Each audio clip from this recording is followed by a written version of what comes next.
Baganda baine bannyinaze balamusizzaako nate mu linnya lya Mukama waffe Yesu. Twebaza Katonda tuwadde omukisa natukomawo okulaba nga tuyiga ekigambo kye, by'okuyiga bino eby'amazima g'ekiseera naddala eri abantu ba Katonda. Ne ku mulundi guno tukomyewo n'ekyokuyiga ekirala. Ekyokuyiga kino kikwata ku kikokko eky'emirembe oba the paradox of the ages, ekikokko ky'ebyasa. Buno nno bunnabbi bwe tugenda okuyigako, ebyokuyiga bingi bye tujja okuyiga ku mukutu guno nga bya bunnabbi. Obunnabbi bumaze emyaka nga bukusike nga tebutegeerebwa naye nga bugenda kutegeerebwa kubanga Mukama yasiima n'abubikkula okuyita mu muweereza we, nga mu kiseera kino tuteekeddwa okubeera nga tubuyiga busobole okutubikkulira amazima g'ennaku ez'oluvannyuma. Obunnabbi buno busangibwa mu Zekkaliya, ekitabo kya Bayibuli kitatera kusomwasomwa nnyo. Nzikiriza nti naawe muganda ne mwannyinaze okikkiriza nti ekitabo kino si ky'ekitabo ekitera okusomwa ennyo. Naye Mukama asiimye tuyige ku bunnabbi buno nga tubuyigira ku kyati. Obunnabbi buno tugenda kubuyigako mu kyokuyiga kino kijja kubeeramu ebitundu nga 2 weewaawo oba 3 nga Mukama bw'anaaba atusobozesezza. Zekkaliya essula 6 mwe muli ekyokuyiga kino. Ebifaananyi bino, ekifaananyi kino kye tulaba, ekyati egenda okukozesebwa nga bwe tulabamu ebintu bingi. Tulabamu olusozi, tulabamu emyaka egy'enjawulo gye tulaba wakati wano.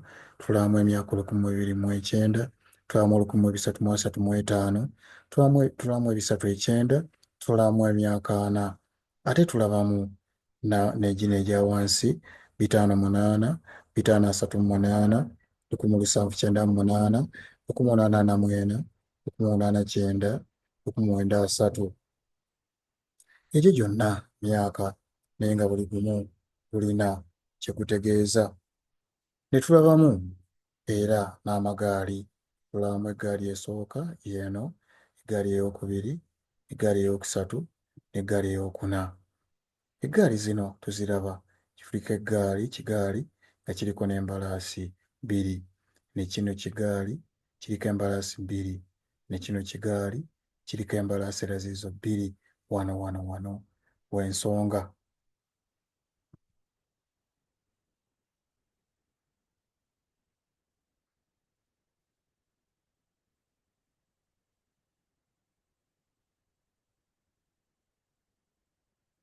Wano w'ensonga. Akantu kano akamyufu nzikiriza nti tukalaba.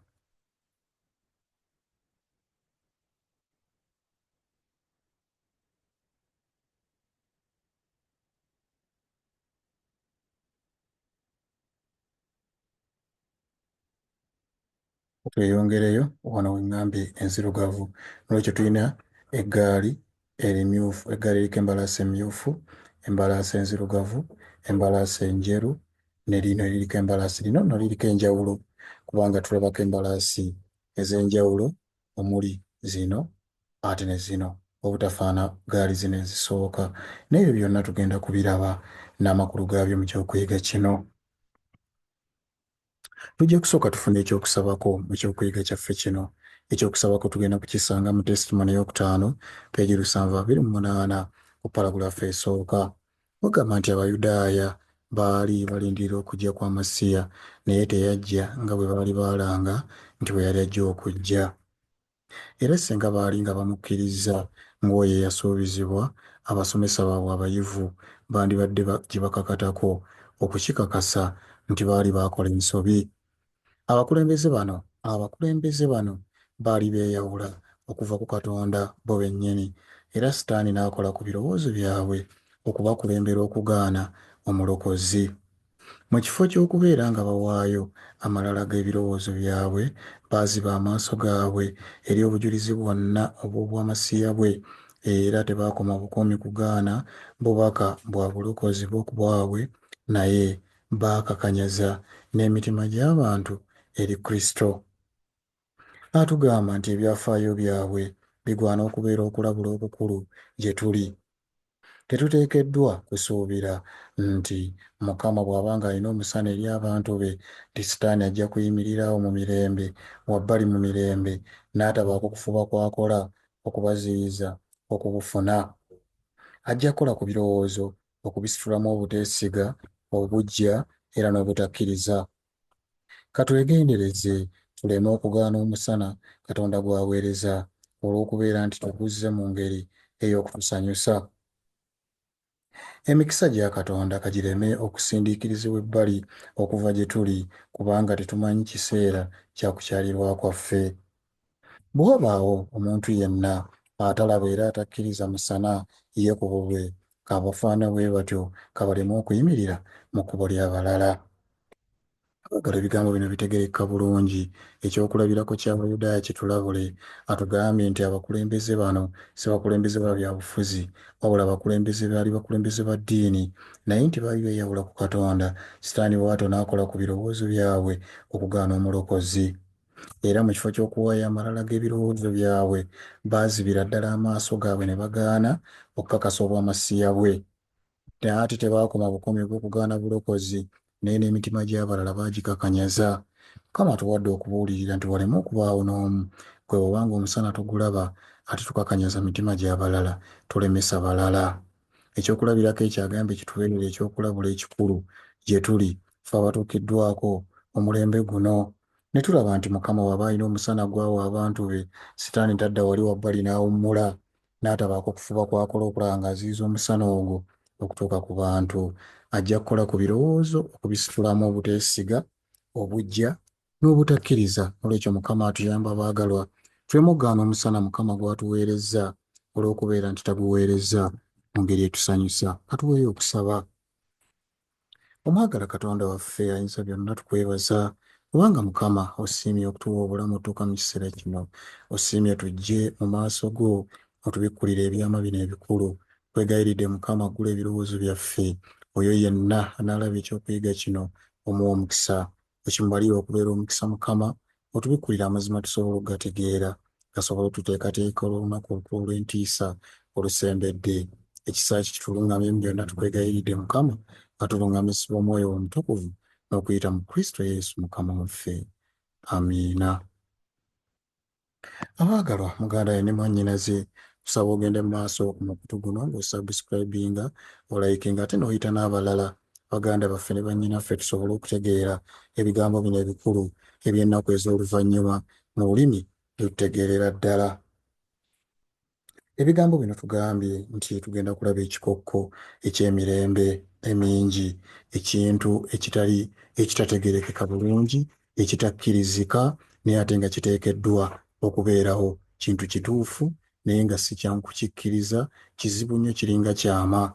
Tugenda kukiraba mu kyokuyiga kino gye kinaggweerako. Olwekyo nkusaba okigoberera mu butundu bwakyo bwonna, mu bitundu byakyo byonna ebinaaba bikoleddwa mu kyokuyiga kino. Ekyokuyiga kino bwe tuba tukyanjula, ekyokuyiga kino tekiyigirizibwa, si kyekyokuyiga ky'ojja okusangasanga mu kkanisa oba okusanga si kusangasanga, naye ky'otajja kusanga mu kkanisa nga kiyigirizibwa. Wabula bw'onoobikkola Zekkaliya 6, oli bw'anaaba akuyambye ennyo, asobola okubaako ennyonnyola z'akola endala ezisinga y'omuntu. Naye engeri yokka entuufu gye tulina okuyigamu ebigambo bya Katonda kwe kuddayo ku Bayibuli n'omwoyo w'obunnabbi, byo bitunnyonnyola bulungi nnyo ekyokuyiga kino nga bwe kiri n'amakulu ag'obunnabbi buno. Kaakano katugende mu maaso tutandike ekyokuyiga kino, twetegereze bulungi amakulu gaakyo. Twagambye nti obunnabbi buno busangibwa mu Zekkaliya 6. Tugenda kusooka tusome 6 okuva ku lunyiriri olusooka tujja tuukira ddala ku lw'omunaana. Zekkaliya 6 olusooka okutuuka ku lw'omunaana atugamba, Mukama agamba nti era ate ne nnyimusa amaaso gange ne ntunula, era laba amagaali 4 nga gava wakati w'ensozi ebbiri, n'ensozi nsozi za bikomo, ensozi nsozi za bikomo. Ku ggaali ery'olubereberye kwaliko embalaasi za lukunyu, ne ku ggaali eryokubiri kwaliko embalaasi enzirugavu, ne ku ggaali eryokusatu kwaliko embalaasi enjeru. ne ku ggaali eryokuna kwaliko embalaasi eza kikuusikuusi n'ezitobeseemu obwoya obweru ne nziramu ne ŋŋamba malayika eyali ayogera nange nti ebyo biki mukama wange? Malayika n'addamu n'aŋŋamba nti ebyo ze mpewo ennya ez'omu ggulu eziva okuyimirira mu maaso ga Mukama w'ensi zonna.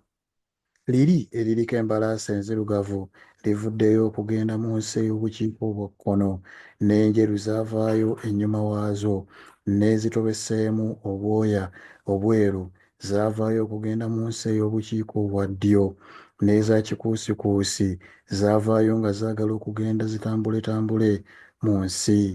N'ayogera nti muveeyo mutambuletambule mu nsi. Awo ne zitambulatambula awo ne zitambulatambula mu nsi. Awo n'ankoowoola n'aŋŋamba nti laba, ezo ezigenda mu nsi ey'obukiika obwa kkono banzikakkanyirizza omwoyo mu nsi ey'obukiika obwa kkono. Abaagalwa, ndowooza ebigambo tubiwulidde bulungi bino. Tulabye ebigambo ebiwerako, naye omulamwa gwaffe omukulu gugenda kubeera ku ggaali eryo eryokuna lye tulabye nga liriko eppeya oba emigogo ebiri egy'embalaasi, okwawukana ku ziri ezasooka, eggaali ezasooka. Awo we tujja okusinga ennyo okuteeka essira, naye ne zino endala tugenda kutegeera bulungi nnyo kiki Mukama ky'ayogera gye tuli okuyita mu bunnabbi buno. Okuyita mu bunnabbi buno tuwulidde nti ensozi tuzirabye nga tugambibwa nti ensozi zaali ensozi bbiri, awali olusozi luno lwe lusooka n'olusozi olulala lwe luno. Ne tulaba nti embalaasi amagaali gali ana naye gaava wakati w'ensozi, wakati w'olusozi luno olusozi ne luno olusozi, naye wakati wano we wafubutuka embalaasi zino. Embalaasi esoose tuwulidde bulungi Bayibuli kyetugambye nti ya lukunyu. Lukunyu ye reedi oba kyekintu ekimyufu kiyitibwa lukunyu. N'olwekyo embalaasi ezasooka ze zino eza lukunyu wakati w'omwaka 580 ne 538. Ezaddako ezokubiri ekkubo lye lino mwe zajjira wakati wa 538 paka 1798. Wakati awo bw'onoobala wakati awo ojja kufuna emyaka 2006 gye tusomako mu emyaka egy'ekizikiza egyo. N'olwekyo embalaasi ezaali wakati awo tulabye ezaakwata ekkubo zino ezigenda eno kuli eggaali lino liriko embalaasi nzirugavu. Ne tulaba wakati wa 1798 wakati wa 1798 ne 1884 ne tulaba embalaasi ezaavaayo endala ze zino enjeru, ekkubo lyazo lyeryo ze zino enjeru. Eggaali eriko embalaasi enjeru ne zikwata ekkubo lino nga zigenda mu bukiika obwa kkono nga bwe tuwulidde ebyawandiikibwa bwe bigambye. Y'ensonga lwaki olaba ekigambo wano the North Country nti zaagenda mu nsi y'obukiika obwa kkono ne zino enzirugavu. Era Bayibuli egambye Mukama nga annyonnyola nti ezo ezigenze mu nsi ey'obukiika obwa kkono banzikakkanyirizza omwoyo mu nsi ey'obukiika obwa kkono. Tujja kulaba n'ekyo amakulu gaakyo kiki Mukama ky'ategeeza. Bwe tuva awo ne tulaba wakati wa 1844 ne 1889 tulaba ekkubo eryasooka okuvaayo lye lino. Embalaasi ne zijja, embalaasi ezasooka ze zino ze tulaba ezitobeseemu obwoya obweru, zino zengezaako okulaga wano. Ezitobeseemu ze zaavaayo wakati wa 1844 ne 1889 era ne zikwata ensi ey'obukiika obwa ddyo ng'era bwe tusoma Bayibuli bw'egambye oba gy'oyinza oyita South Country. Eno South Country ate eno North Country. N'olwekyo zino zo zaakwata eno mu nsi ey'obukiika obwa ddyo. Wakati wa 1890 1903 embalaasi ekkubo eddala lino tuliraba naye lijja ne lyeyunga ku lino erya 1844 ne litambulira wamu. Embalaasi zino nazo ne zeeyunga ku ggaali ne zijja. Mwana wattu zo zitunudde eno ate zino zitunudde eno. Zino ze ziyitibwa eza kikuusikuusi. Zaavaayo nga zaagala okugenda okutambulatambula mu nsi nga bwe tulaba wano. Ekkubo lyazo ligenda lyetoolooletooloole mu nsi, zitambuletambule mu nsi. Tusomye ebyawandiikibwa, tusomye Bayibuli ng'etugamba nti malayika yabagamba nti muveeyo mugende mutambuletambule mu nsi, era ne tulaba ng'agamba nti awo ne zitambulatambula mu nsi. N'olwekyo bino bye tulabye mu byawandiikibwa bye tusomye enzikiriza omwagalwa nti bw'obigeraageranya ne kyaati eno bikwataganira ddala kubanga buli kye tusomye tukiraba wano. Eggaali zaava wakati wa nsozi kitegeeza zaava mu kiwonvu. Katweyongereyo.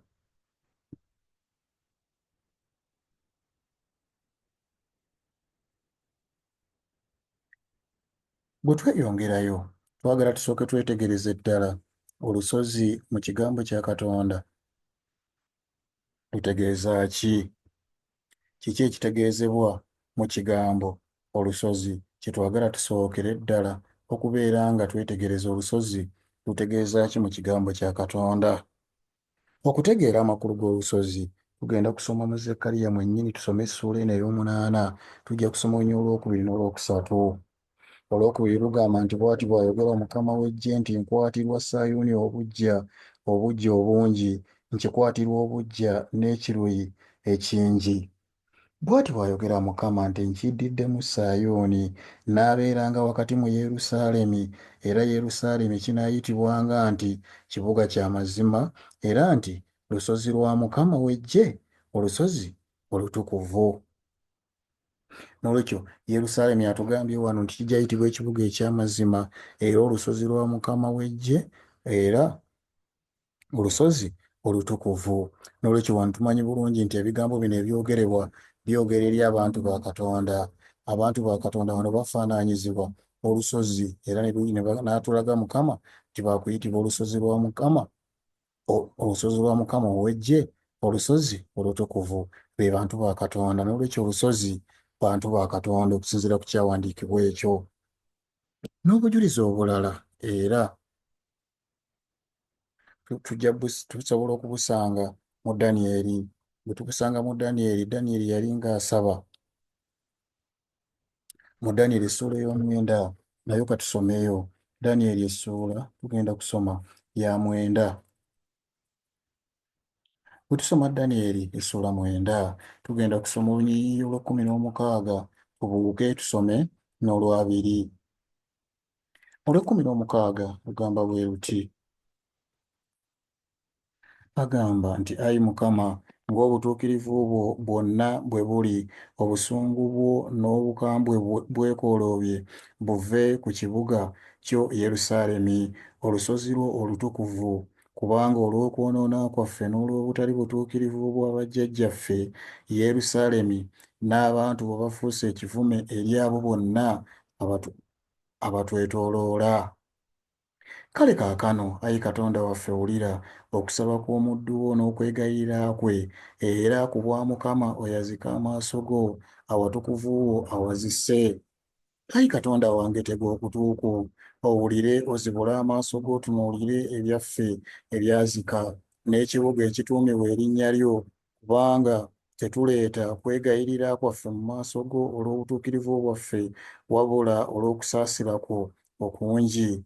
Ayi Mukama, wulira. Ayi Mukama, sonyiwa. Ayi Mukama, wulira okole, tolwawo ku bubwo wekka, ayi Katonda wange, kubanga ekibuga kyo n'abantu bo baatuumibwa erinnya lyo.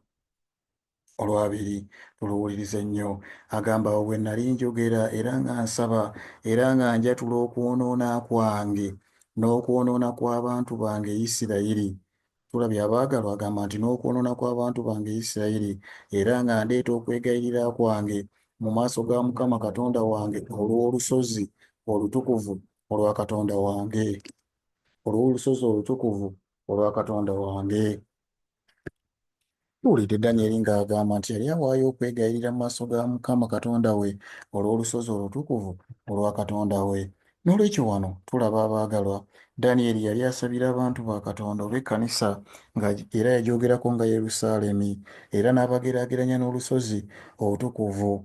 Wano tukakasa bulungi abaagalwa, Danyeri newankubadde yasabira olusozi, tumanyi nti yali tasabira yeekaalu eyali ey'Abayudaaya, kubanga yali yasaanyisibwawo era nga mu butuufu bifunfugu byereere, era yali tasabira lusozi kubanga tukimanyi abaagalwa nti ensozi tezoonoona.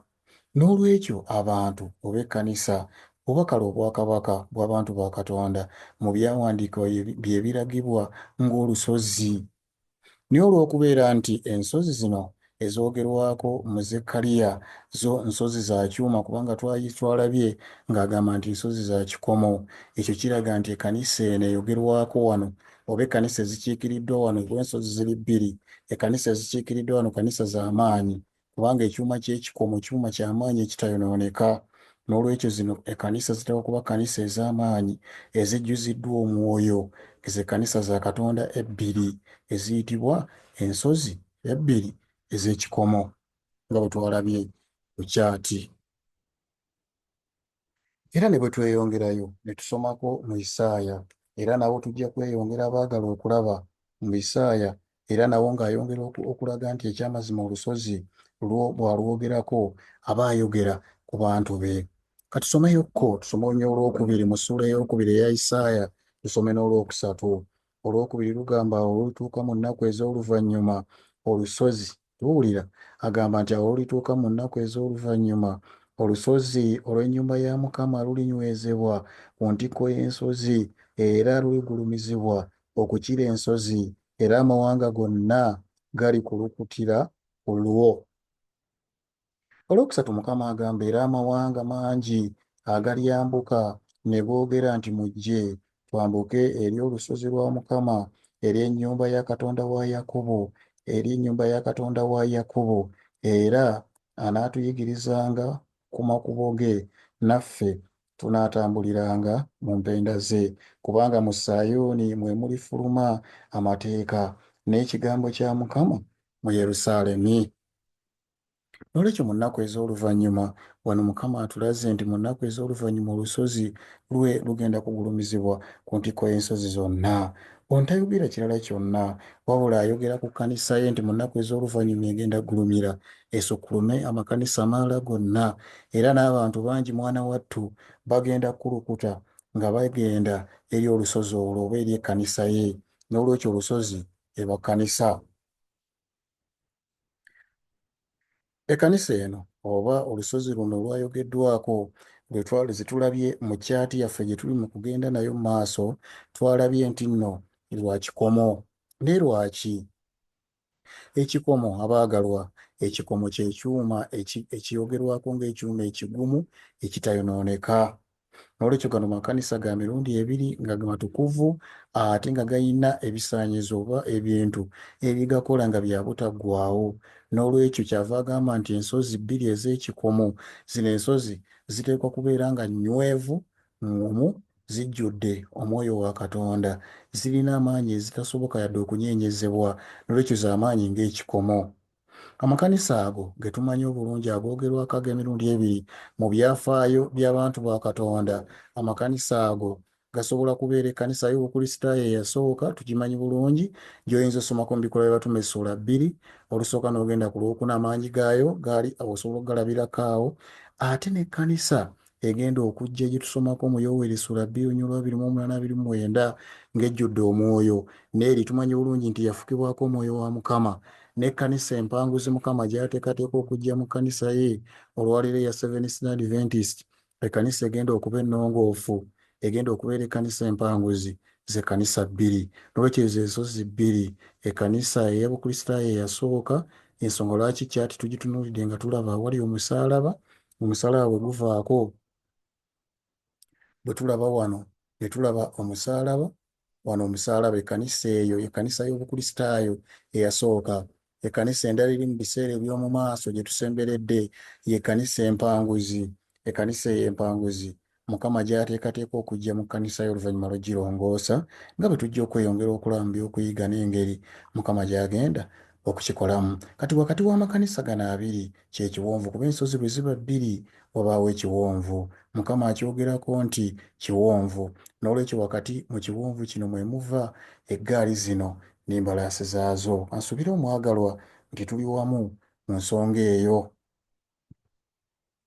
N'olwekyo ezo tuzirabye nti z'ekkanisa ebbiri bwe tusomako mu kubikkulirwa essuula 1 olunyiriri olw'15 nawo wongera okwogera ku bunywevu obw'ekikomo. Ekikomo kino kirina kye kigeraageranyizibwako nga kigeraageranyizibwa ku Katonda yennyini, ate nga n'amakanisa gano googeddwako nti makanisa ag'ekikomo. Katusomeyo waneeno mu kubikkulirwa.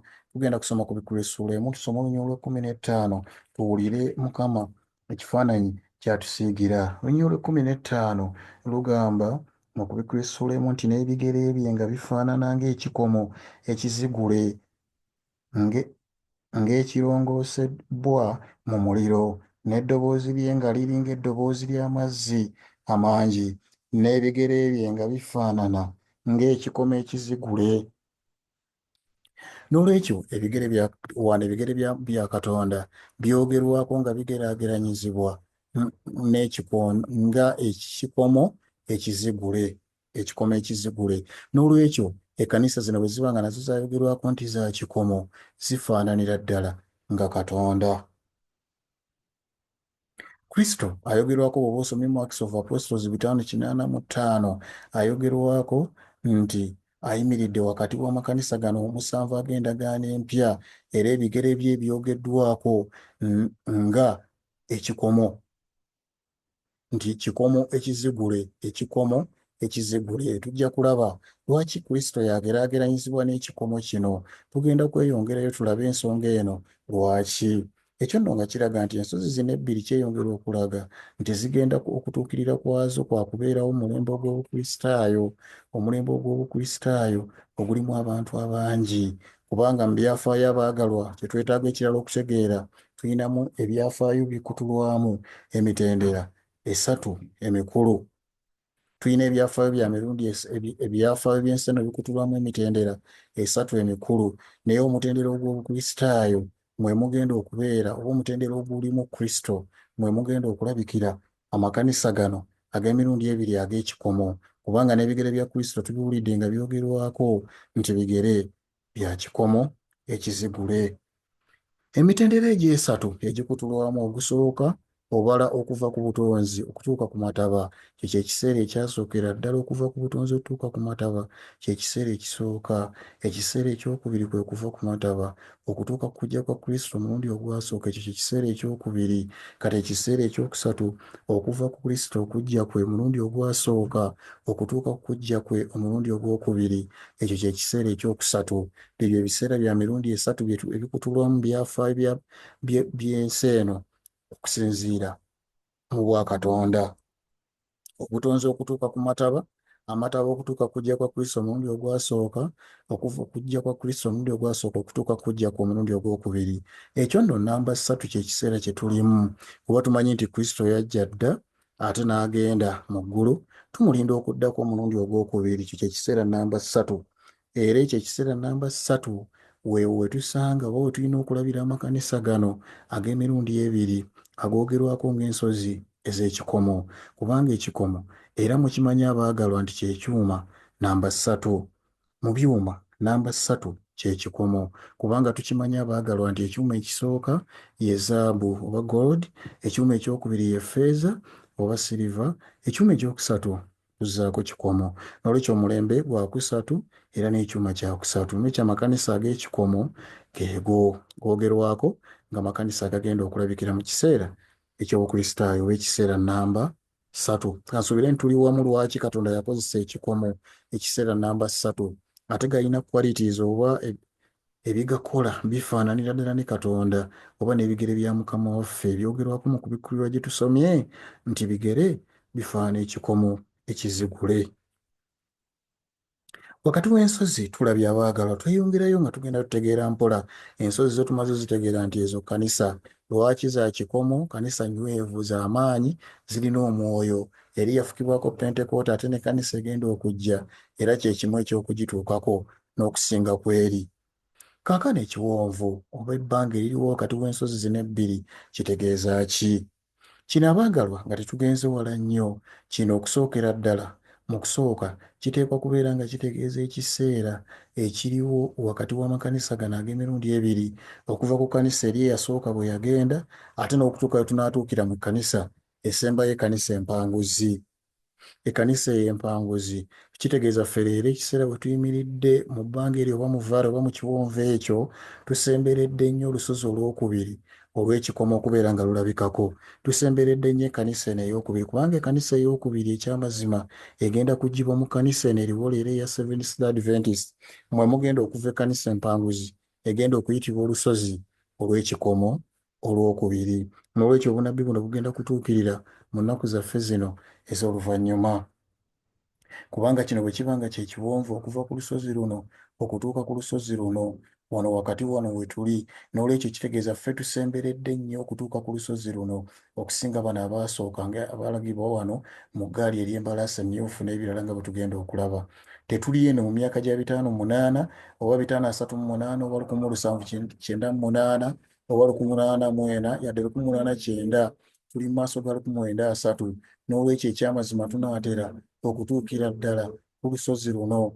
N'olwekyo lino ly'ebbanga eririwo okuva ekkanisa eno bwe yabeerawo okutuuka eno. Eryo kye kimu ku makulu agali mu bbanga lino. Naye ate n'amakulu amalala agannyonnyolwako era nago tujja kugalaba agategeeza ekiwonvu kino. Ekiwonvu kino tukimanyi abaagalwa nga kyalangibwa mu Basessaloniika, okujja kwa Mukama waffe tekugenda kubaawo kutuusa nga wabaddewo okugwa, a falling away first, oba okukkakkana wansi kwalangibwa nti kulina okubeerawo, olwo nno omwana w'omuntu n'alyoka alabika oluvannyuma lw'okwo okubeerawo. Kwe tumanyi obulungi nti kwabeerawo Ruumi bwe yateekateeka ebintu byayo ebyaliwo byonna mu byafaayo eby'eddiini, amazima ne gasambirirwa ku ttaka. Eddiini eyali waggulu, omutindo ogwali waggulu ne gukkakkanyizibwa wansi. Okwo okugwa okwo okwa wansi ne wateekebwawo n'obwakabona obujingirire. Ekyo nakyo ekyo kyogerwako nga falling away oba okugwa okuva ku lusozi luno waggulu ewaali gye twali oba abantu bajjajjaffe gye baali, eddiini nekkira ddala wansi n'etuuka okubeera ku level oba ku mutendera ogw'ekiwonvu. Y'ensonga lwaki leero tulagibwa nga tuli wano mu kiwonvu nga bwe tugenda okugenda nga twetegereza. Ekiwonvu tukirabye. Kaakano njagala tweyongereyo abaagalwa. Mu kweyongerayo tugenda kutunuulira amakulu ag'embalaasi zino n'amagaali gaazo, kubanga twalabye embalaasi n'amagaali. Tunaatera okufundikira ekitundu kyaffe ekisooka naye tugenda kubaako eggaali gye tutunuulira. Waakiri za mirundi ng'ebiri weewaawo oba esatu, olwo tufundikire ekitundu ekisooka tulinde ekitundu ekinaddako. Amakulu ag'embalaasi zino n'amagaali gaazo makulu ki? Katusooke tusome Zekkaliya essuula ey'omukaaga. Essuula eno ey'omukaaga tugenda kusoma olunyiriri olwokutaano. Zekkaliya 6:5 agamba bw'ati. Olwokutaano lugamba nti malayika n'addamu n'aŋŋamba nti ebyo. Ono malayika nnabbi yali abuuza, kati atubuulira mu lunyiriri luno olwokutaano nti malayika n'addamu n'aŋŋamba nti ebyo ze mpewo ennya ez'omu ggulu eziva, wulire gye ziva, eziva okuyimirira mu maaso ga Mukama w'ensi zonna. Nti ze mpewo ennya ez'eggulu eziva okuyimirira mu maaso ga Mukama ow'ensi zonna. Kiba kitegeeza nti ebintu bino bye yali abuuza, embalaasi ng'azibuuza nti biki bino, yaddibwamu n'agambibwa nti ze mpewo ennyo oba gy'emyoyo egiva mu ggulu egiva okuyimirira mu maaso ga Mukama w'ensi zonna. Kiba kitegeeza embalaasi zino okutumibwa kwazo kuva mu ggulu. Bwe tunaaba nga tutegeera amakulu gaazo tutegeere ekisookera ddala nti ziva mu ggulu okuyimirira mu maaso ga Mukama w'ensi zonna. Tugambiddwa bulungi nnyo abaagalwa nti amagaali gano gatumibwa Katonda kuba ziva okuyimirira mu maaso ga Mukama w'ensi zonna. Kitegeeza ziva eyo okuyimirirayo ne zitumibwa okujja ku nsi okubeera nga zikola omulimu. Naye abaagalwa twetegereze kiki Katonda ky'atuma ku nsi, ky'asindika okugenda okubeera nga kikola nga kiva gy'ali n'akisindika okubeera nga kigenda okukola omulimu gwe. Kiba kiki ekyo? Okugenda mu bitundu eby'enjawulo. Ekyo tukimanyi bulungi nti Mukama bw'aba atuma kkanisa ye ng'ekulembeddwamu abaweereza. Mukama kkanisa gy'atuma oba gy'ateekawo ng'eteekeddwamu abantu ab'enjawulo, abaweereza be nga balina amazima agalokola mu kiseera ekyo. Abo Mukama b'atuma. Tujja kweyongera tusome twongere okufuna obujulizi obwa ddala ddala. Obujulizi bwe buli obwongera okukakasa nti bino biteekwa okuba nga beebo Katonda baatuma nga bawadde amazima agalokola. Katusome mu Zekkaliya yennyini nnyini, Bayibuli nga yinnyonnyola.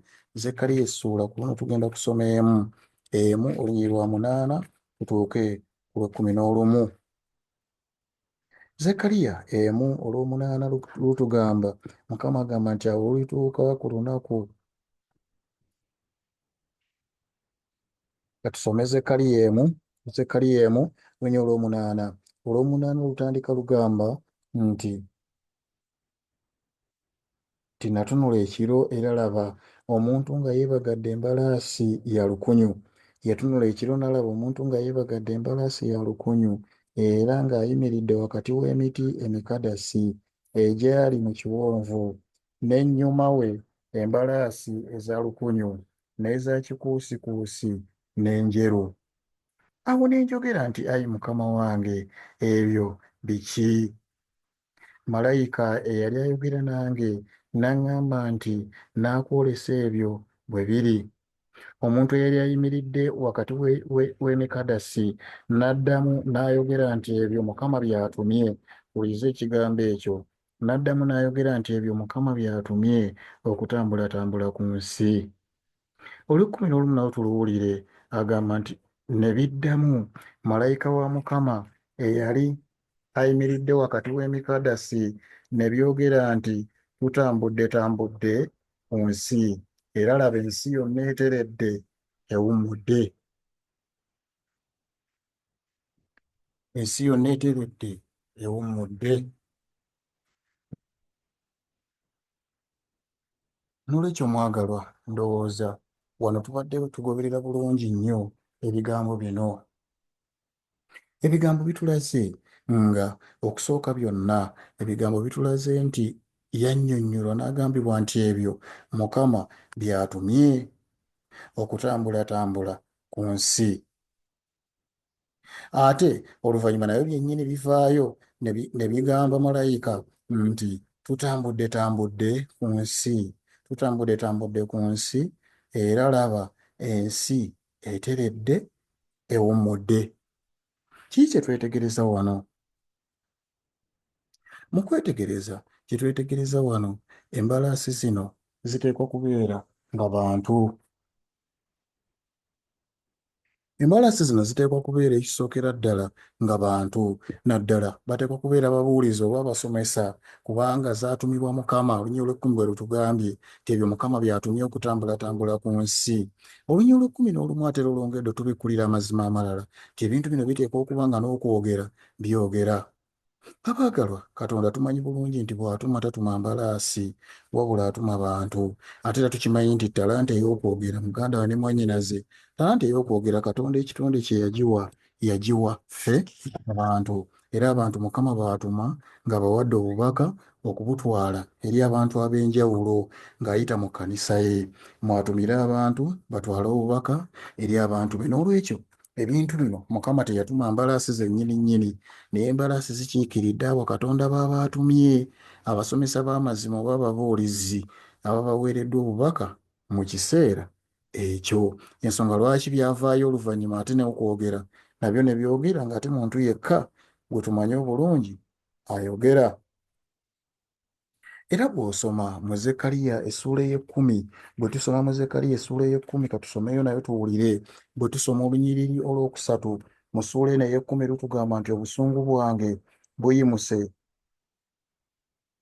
Zekkaliya 10:3 agamba nti obusungu bwange buyimuse ku basumba era ndibonereza embuzi ennume, kubanga Mukama w'Eggye akyalidde ekisibo kye, ye ennyumba ya Yuda, era alibafuula ng'embalaasi ye ennungi ku lutalo.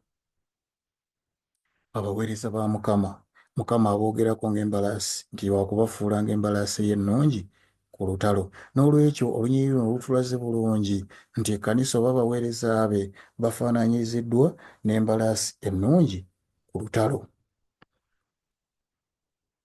Tugenda kusomako Mwoyo w'obunnabbi mu Testament Ministers ekitabo ky'abaweereza peegi 449 okwongera okukkaatiriza ensonga eno. Paragulaafu ey'okuna tujja kulaba nga Mukama akuba ekifaananyi oba ageraageranya abaweereza be ab'enjawulo ku mbalaasi.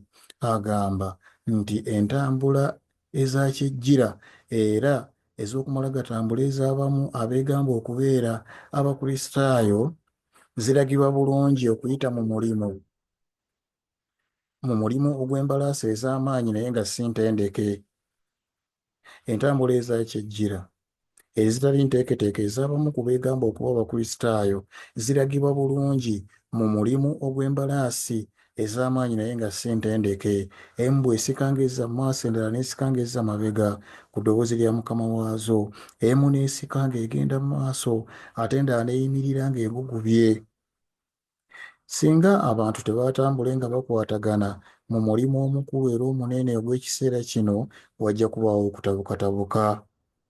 Si kabonero kalungi abantu bwe bagaana okwegatta wamu ne baganda baabwe, bo ne balondawo okubeera nga bakola bokka. Mu kifo ky'okweyawula, abamu ne badda eno n'eri kabateekewo okukwatagana ne bakozi bannaabwe. Okuggyako nga bakoze kino, okukola kwabwe kujja kubeera nga kukola mu ngeri enkyamu, nga kukolera mu kiseera ekikyamu era mu ngeri enkyamu. Emirundi mingi bajja kukola nga balemesa ekyo Katonda kye yandibadde akola. Bwe kityo okukola kwabwe ne kubeera nga kubi nnyo nnyini era nga bamaze bumazi biseera na kwonoona bwonoonyi. Abaagala ndowooza tuwulidde Mukama ngo abo abakola omulimu gwe abafaanaanyiriza bamala gagukola mu ngeri etali nteeketeeke, abafaanaanyiriza embalaasi ez'amaanyi naye mwana wattu embalaasi ezo nga si ntendeke. Ti emu bw'esikanga ezza mu maaso ate endala n'ezza mabega, emu bw'eyimirira ate endala n'esika, emu bw'ewalula endala n'ebuguba. Bw'atyo bw'atugambye ng'atulaga obukulu obw'obumu ate n'okuwulira eddoboozi lya Mukama waffe. N'olwekyo wano Mukama afaananyizza Abakristaayo n'embalaasi, okuva bwe kiri nti embalaasi zino ziragiddwa bulungi nti zisika ku kyati yaffe, zisika ebigaali. Kuliko embalaasi naye nga zisika ebigaali. N'olwekyo embalaasi ziyinza kubeera ky'omwagalwa. Embalaasi ziteekwa kubeera nga zikiikiridde abakulembeze abasika eggaali. Ate olwo ekigaali ky'okubwakyo ne kibeera nga be bagoberezi oba bammemba aba bulijjo. N'olwekyo embalaasi n'amagaali bikiikiridde obubaka obw'eggulu nga butwalibwa ekkanisa mu nsi, nga ekkanisa eyo oba ekkanisa ezo nga ziri wakati w'ensozi ebbiri oba ekkanisa ebbiri ez'ekitiibwa. Ng'ekkanisa ezo ebbiri ez'ekitiibwa twazirabye edda nga ziyitibwa ensozi ez'ekikomo. N'olwekyo ezo ensozi ez'ekikomo, ekyo kye tulabye nti embalaasi zino wakati w'ensozi ez'ekikomo b'ekkanisa ez'amaanyi ez'ebbiri, Mukama azze ng'atumirawo abantu ab'enjawulo oba ekkanisa ez'enjawulo. Ng'ekkanisa ezo ziriko abakulembeze z'embalaasi ate nga ziriko n'abakulemberwa be babalagibwa ng'eggaali.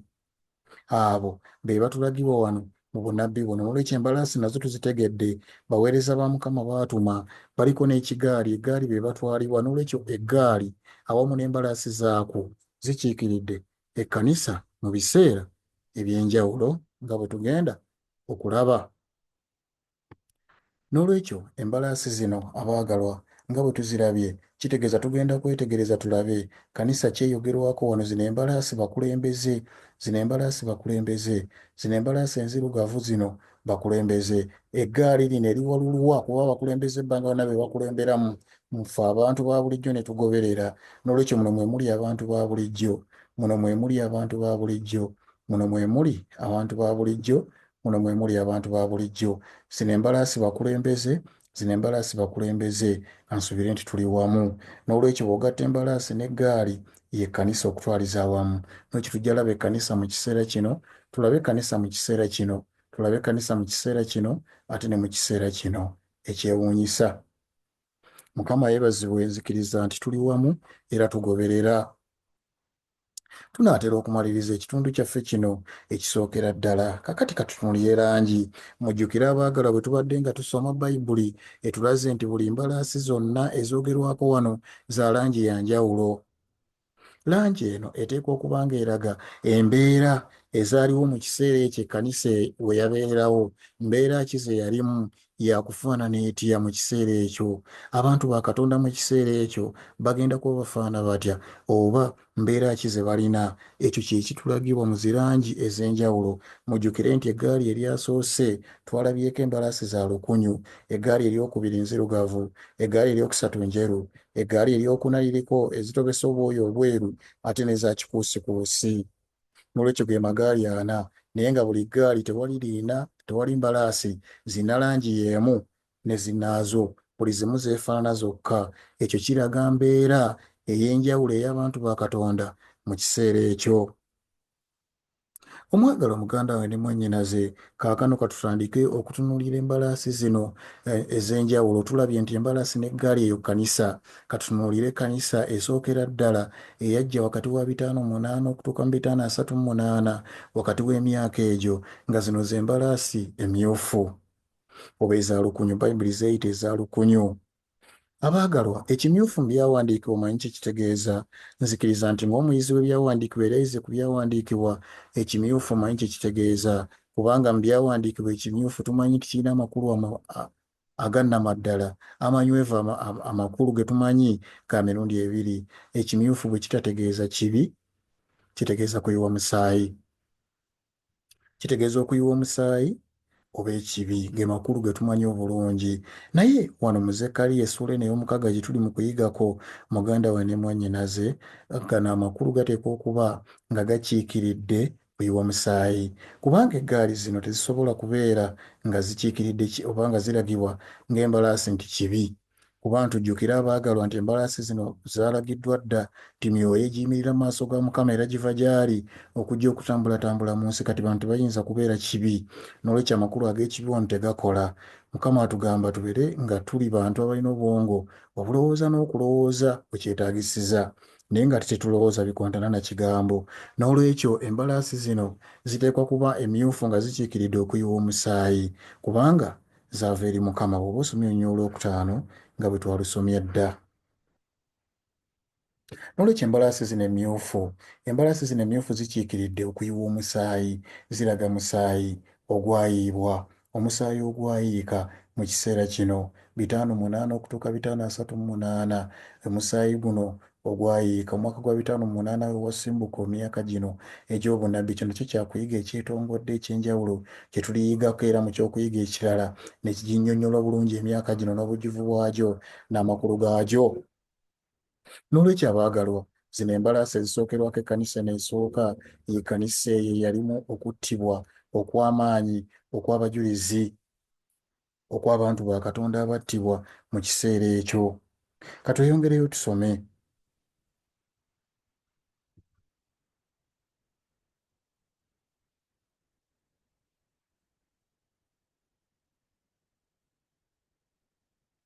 Tusooke tusome ku bujulizi obwongera okunyweza nti ddala bano ekyamazima. Katusooke tusome obujulizi obwa Bayibuli. Obujulizi obwa Bayibuli bwe tusoma mu Bikolwa by'Abatume essuula 8. Katusome Ebikolwa by'Abatume essuula eno ey'omunaana, tugenda kusoma olunyiriri olusooka mu ssuula ey'omunaana.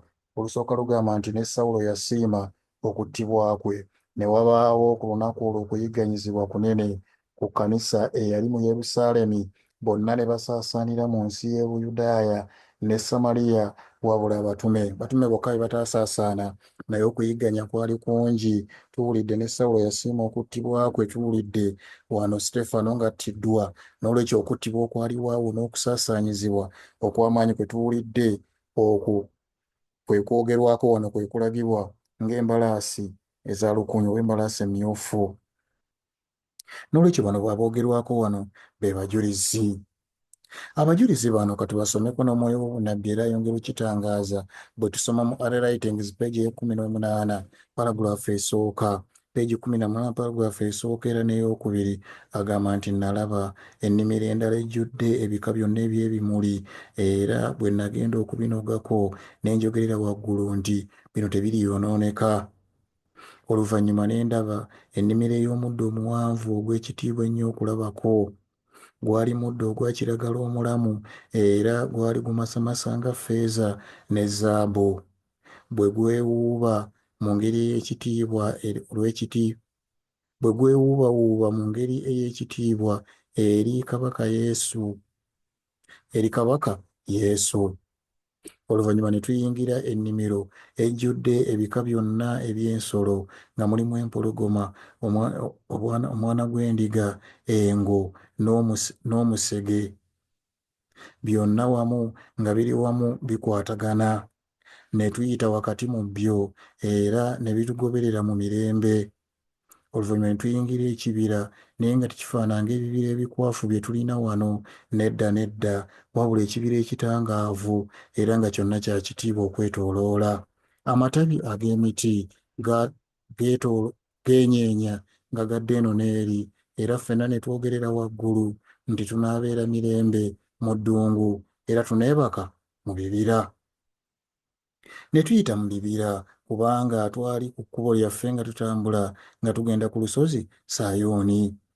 Pawulo affe ey'okubiri egamba bwe twali nga tutambula twasisinkana ekibinja nabo abaali batunuulira ekitiibwa eky'ekifo.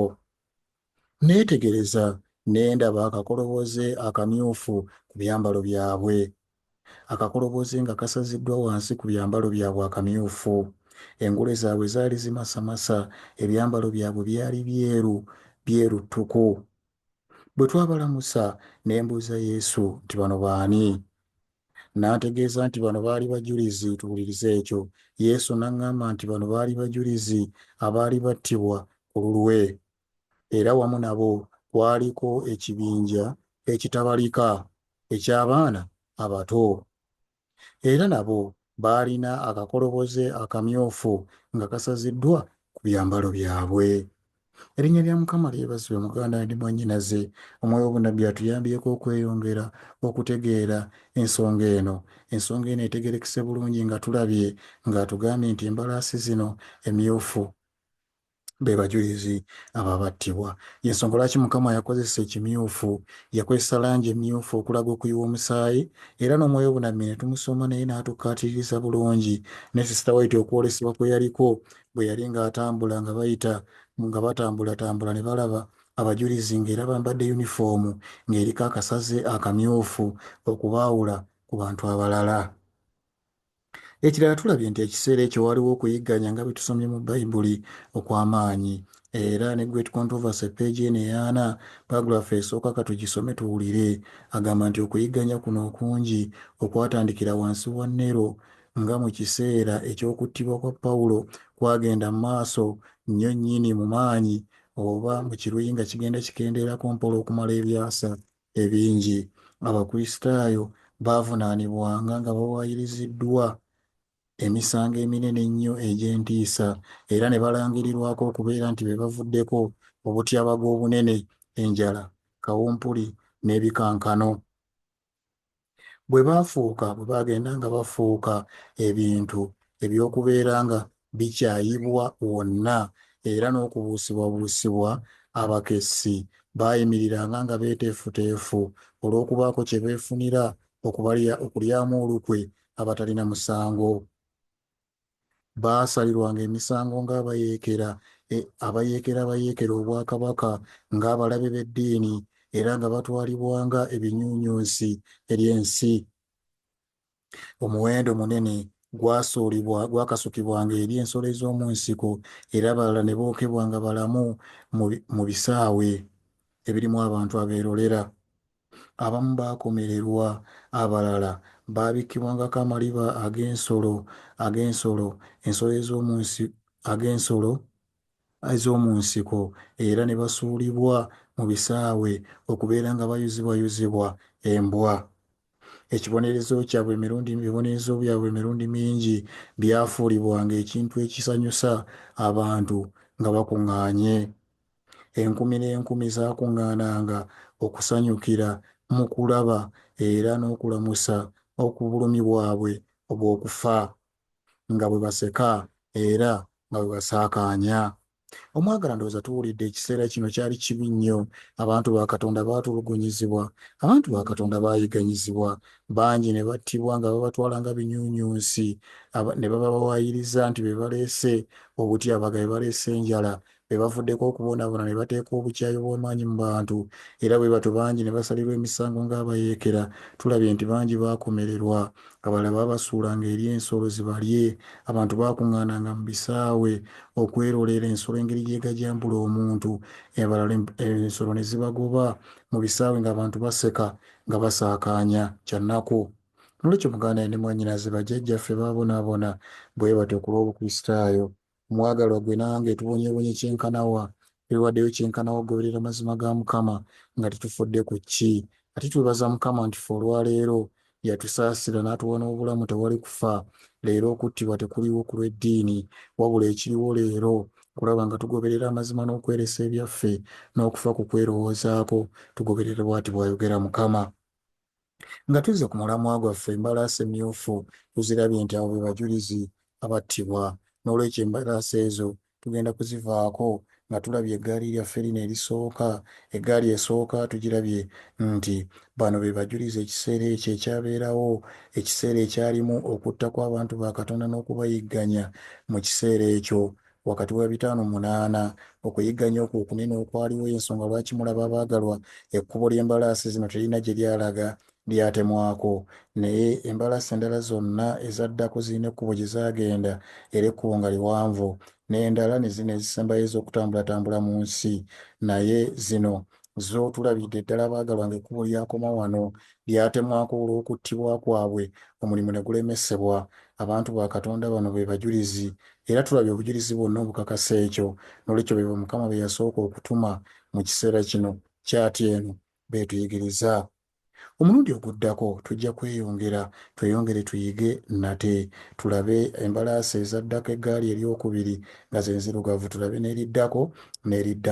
Saa Mukama atuweere wamu omukisa omwagalwa, ebigambo bino bituyize eby'obunnabbi tusobole okubitegeera. Tutegedde ensozi ebbiri nga ze kkanisa. Ekkanisa eyaliwo oluvannyuma lw'okukomererwa kwa Kristo. Ey'obukristaayo eyasooka yali kkanisa y'amaanyi, yalina omwoyo. Tusuubira ekkanisa endala mu maaso, ekkanisa empanguzi egenda okuba n'omwoyo, kubanga eno yali ya kikomo n'eno ya kikomo. Kkanisa zonna nga z'amaanyi. Tulabye nti ffe abaddako tuli wansi mu by'eddiini, tuli mu kiwonvu, eddiini yakka wansi omutindo. Tuli wano mu kiwonvu mwe tutambulira okutuuka bwe tunaddayo ku mutendera ogw'olusozi olulala nga ye kkanisa empanguzi. Tulabye emyaka egy'enjawulo egyogerwako mu bunnabbi nga girina amakulu ge tugambye nti tujja kweyongera tugategeere.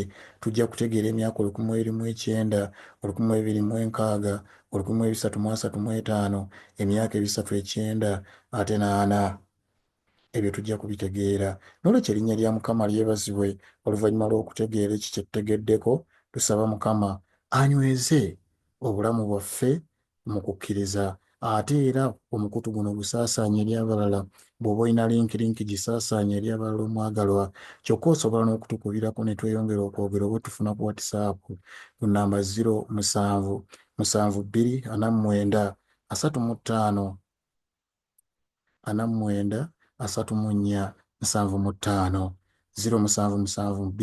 0772493475. Oba ojja kutufuna bulungi nnyo WhatsApp, tweyongera okwogera ebingi n'okusaasaanya obubaka buno eri abantu ba Katonda, kubanga bubaka obuteekateeka olw'omusango ogujja eri ekkanisa ya Katonda nga tebunnagenda mu nsi. Nsaba Mukama akuwa omukisa, ka tweyongere okusisinkana mu kitundu ekinaddako.